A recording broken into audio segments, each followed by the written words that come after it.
ಆಯುಕ್ತರಾದ ಡಿ.ವಿ. ನಟೇಶ್ ಅವರು ನನ್ನ ವಿರುದ್ಧ ಒಂದು ಸುಳ್ಳು ದೂರನ್ನು ಕೊಟ್ಟಿದ್ದಾರೆ. ನಾನು ಆಡಿಯೋವನ್ನು ಸುಳ್ಳು ಸೃಷ್ಟಿ ಮಾಡಿ ನನ್ನ ಫೇಸ್ಬುಕ್ ಖಾತೆಗೆ ಹಾಕಿದ್ದೀನಿ. ಮತ್ತು ಶಾಲಿನಿ ರಮೇಶ್ ಕರ್ನಾಟಕ ಸರ್ಕಾರ ಅವರಿಂದ ಸುಳ್ಳು ಆರೋಪ ಮಾಡಿದಂತೆ ಕೊಟ್ಟಿದ್ರು.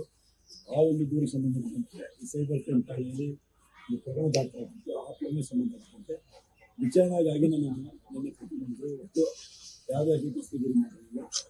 ಸಂಪೂರ್ಣವಾಗಿ ವಿಚಾರಣೆ ಮಾಡಿದಾಗ ಮತ್ತು ಆ ಒಂದು ದಾಖಲಾತಿ ಮೊಬೈಲ್ ಇತ್ತೆಲ್ಲ ಪರಿಶೀಲನೆ ಮಾಡಿದೆ. ನಾನು ಯಾವುದೇ ದಾಖಲೆಗಳನ್ನು ಅಥವಾ ಆಡಿಯೋ ಸೃಷ್ಟಿ ಮಾಡಿಲ್ಲ. ನನಗೆ ವಾಟ್ಸಾಪ್ ಮುಖಾಂತರ ಬಂದಿದ್ದ ವಿಚಾರ ಗೊತ್ತಾಯಿತು. ಅದ್ರ ಜೊತೆಗೆ ಏನು ವಿನೋದ್ ಅಂತ ನನಗೆ ಮಾಹಿತಿ ಕೊಟ್ಟಿದ್ರು. ಅವನ್ನ ಕರ್ಕೊಂಡ್ಬಂದು ನಮ್ಮದೇ ವಿಚಾರಣೆ ಮಾಡಿದಾಗ ನನಗೆ ತಿಳಿದು ಬಂದಿದ್ದರೆ ನಟೇಶ್ ಮಾತಾಡೋದು ಏನು ಆಡಿಯೋ ಅದು ನಿಜ. ಮತ್ತು ಲೋಕಾಯುಕ್ತಕ್ಕೆ ಹಣಕಾಸು ಕೊಟ್ಟಿದ್ದು ಅದು ನಿಜ ಅಂತಂದರೆ ಆದರೆ ಒಂದೇ ಒಂದು ವಿಚಾರ ಏನಂತಂದರೆ ಶಾಲಿನಿ ರಮೇಶ್ ಬಗ್ಗೆ ಏನು ಮಾಹಿತಿ ಕೊಟ್ಟರು ಅದು ಸುಳ್ಳು ಅಂತ ಹೇಳ್ತಾರೆ. ನಾನು ಹೇಳೋದು ಶಾಲಿನಿ ರಮೇಶ್ಗೆ ಅವ್ರ ಕಡೆಯವರಿಗೆ ಕಂಡೀಷನ್ ಬಂದಿರ್ತೀವಿ. ಅದು ಈಗೇನು ಹೇಳ್ತಾರೆ ಈಗ ಅವರೆಲ್ಲ ಬೇರೆ ಆದ ಪ್ರಭಾವ ಅಂತ ಹೇಳ್ತಾರೆ. ಹಾಗಾಗಿ ಅದೊಂದು ನನ್ನಿಂದ ತಪ್ಪಾಗಿದೆ, ತಪ್ಪಾಗಿದೆ. ಆ ತಪ್ಪಿಗೋಸ್ಕರ ನಾನು ಕ್ಷಮೆಯನ್ನು ಕೊಡ್ತೀನಿ. ಇದ್ರ ಮೇಲೆ ಈ ಒಂದು ತನಿಖೆ ಮುಂದುವರಿತು. ವಿನೋದಕ್ಕೆ ಸಂಬಂಧಪಟ್ಟಂತೆ ಏನಾಗಿರುತ್ತೆ? ವಿನೋದಕ್ಕೆ ಸಂಬಂಧಪಟ್ಟಂತೆ ಅವರು ಹೇಳ್ತಾ ಇರುವಂತದ್ದು ನಟೇಶ್ ಮತ್ತು ವಿನೋದ್ ಗಲಾಟೆಗಳಿತ್ತು. ಆ ಗಲಾಟೆಗಳ ವಿಚಾರಕ್ಕೋಸ್ಕರ ಮಿಸ್ಯೂಸ್ ಮಾಡ್ಕೊಂಡು ಅನ್ನೋ ವಿಚಾರಗಳು ಬರ್ತಾ ಇದೆ. ಆಡಿಯೋ ಮಾತಾಡೋಣ ಹೆಚ್ಚಿನ ಒಂದು ವಿಷಯದಿಂದ ಮಾತಾಡ್ತಾರೆ. ಆದರೆ ನಟೇಶ್ ಮತ್ತು ವಿನೋದರ ಮಧ್ಯೆ ಹಣಕಾಸಿನ ವಿಚಾರದಲ್ಲಿ ಒಂದು ಮನಸ್ತಾಪ ಉಂಟಾಗಿತ್ತು. ವಿನೋದ್ ಅವರು ನಟೇಶ್ ಅವರಿಗೆ ದುಡ್ಡು ಕೊಡಬೇಕಾಯಿತು. ಆ ದುಡ್ಡನ್ನು ಕೊಡುವಂತೆ ನಟೇಶ್ ಅವರು ಒತ್ತಾಯ ಮಾಡ್ತಿದ್ರಿಂದ ನಟೇಶ್ ಅವರು ಹಣವನ್ನು ಕೇಳಬಾರ್ದು, ನಾನು ಮಾಡಬೇಕು ಅನ್ನೋ ಉದ್ದೇಶದಿಂದ ನನ್ನನ್ನು ಪಡಿಸ್ಕೊಂಡ ಪ್ರಯತ್ನ ಮಾಡಿದೆ. ಹಾಗಾಗಿ ಅದ್ರ ಬಗ್ಗೆ ಕ್ರಮ ತಗೊಳ್ಳೋದಕ್ಕೆ ನಾನು ವಿನೋದ್ ಕೊಟ್ಟ ಆಡಿಯೋ ನೀವು ಪರಿಶೀಲನೆ ಮಾಡದೆ ವೈರಲ್ ಮಾಡಿದ್ದೀವಿ. ಇಲ್ಲ ಸರ್, ಪರಿಶೀಲನೆ ಹೇಳೋದು ಈಗ ಪೊಲೀಸರು ಪರಿಶೀಲನೆ ನಿಜ ಅಂತೇಳಿ ಕಂಡು ಆಡಿಯೋ ನಿಜ ಮಾತಲ್ಲ. ಆದರೆ ಶಾಲಿನಿ ರಜನೀಶ್ವರು ಅಂತ ಪುಟ್ಟಂತ ಮಾಹಿತಿ ಇಷ್ಟ ಸುಳ್ಳು ಅಂತ. ಆದರೆ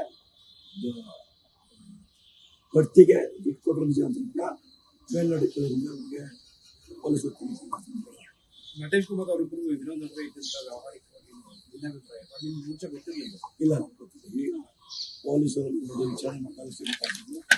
ಯಾಕೆಂದರೆ ನಟೇಶ್ ವಿನೋದ್ ಅವರಿಗೆ ಮೊದಲಿನ ಪರಿಚಯ ಆಗಿಲ್ಲ. ಪ್ರತಾಪ್ ಅವರಲ್ಲಿ ಪರಿಚಯ.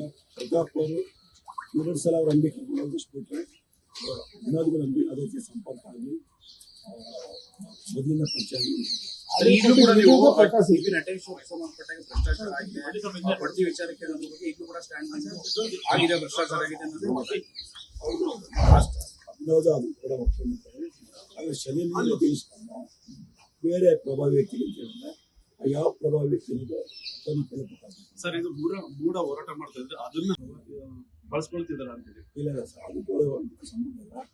ವಿನೋದ ವೈಯಕ್ತಿಕ ವಿಚಾರಕ್ಕೆ ಅಂದರೆ ಹಣಕಾಸು ವಿಚಾರಕ್ಕೆ ನಟೇಶ್ ವಿನೋದ್ ಅವರು ನನ್ನನ್ನು ಬಳಸುವಂತ ಪ್ರಯತ್ನ ಮಾಡುವಂಥದ್ದು. ಅಂದರೆ ಏನು ಆಡಿಯೋ ಇದೆ, ಆಡಿಯೋ ನೈಜತೆಯನ್ನು ದಾಖಲೆ ನೈಜತೆ ಏನು ಕೊಟ್ಟಿದ್ದು ಅದನ್ನು ನಾನು ನೋಡಿಕೊಂಡು ಶಾಲಿನಿ ರಜೇಶ್ ಬಗ್ಗೆ ಇಡುವಂತ ನಿಜ ಅಂತ ಬಂದಿದೆ. ಅದು ತಪ್ಪಾಗಿದೆ. ಈಗ ಬಂದಿರೋಂಥದ್ದು ಮೇಲೆ ಇರೋ ಆರೋಪ ಅಂದ್ರೆ ಬೇಲಂಬೆಲೆ ಅಫೆನ್ಸ್ ಆಗಿರೋದು. ಆ ಬೇಲಂಬೆಲೆ ಅಫೆನ್ಸ್ ಸಂಬಂಧಪಟ್ಟಂತೆ ನೋಟಿಸ್ ಅನ್ನು ಕೊಡೋದಕ್ಕೆ ನೋಟಿಸ್ ಅನ್ನು ಕೊಟ್ಟು ವಿಚಾರಣೆ ಬಂದಂತೆ ಅದರಲ್ಲಿ ಪೊಲೀಸರು ಒಂದಷ್ಟು ಲೋಪಗಳಿದಾವೆ. ಯಾಕೆಂದ್ರೆ ನೀವು ಕೋರ್ಟ್ಗೆ ಹಾಜರಾದಂತ ಅತ್ಯಂತ ಗಂಭೀರವಾದ ವಿಚಾರ ಆಗಿರೋದು. ಅವರು ನನ್ನನ್ನು ಕರ್ಕೊಂಬಂದ್ರೆ ಅಷ್ಟೇ ಹೊರತು ಬೇರೆ ಯಾವುದೋ ಪ್ರಭಾವಕ್ಕೊಳಗಾಗಿ ಅಥವಾ ಬೇರೆ ದುರ್ದರ್ಶಿಯಿಂದ ನನ್ನನ್ನು ಕರ್ಕೊಂಬಂದರು. ಯಾಕೆ ನಿನ್ನೆಯಿಂದ ಕೂಡ ನನಗೆ ತುಂಬ ಚೆನ್ನಾಗಿ ನೋಡ್ತಿದ್ದಾರೆ. ಮತ್ತು ನಾನು ಕೂಡ ಅವ್ರಿಗೆ ಅರ್ಜಿ ಸಹಕಾರ ಕೊಟ್ಟಿದ್ದರಿಂದ ಮತ್ತು ಸತ್ಯವಾಗಿ ಗೊತ್ತಾಗಿರೋದ್ರಿಂದ ಸೊ ನನ್ನ ಬೆಂಬಲ ತೋರಿಸಿದೆ. ಸೊ ನಾನು ನೋಟಿಸ್ ಕೊಟ್ಟು ಕಳಿಸಿದೆ. ಎಲ್ಲ ಲೋಪದೋಷ 24 ತಾರೀಕು. Thank you sir.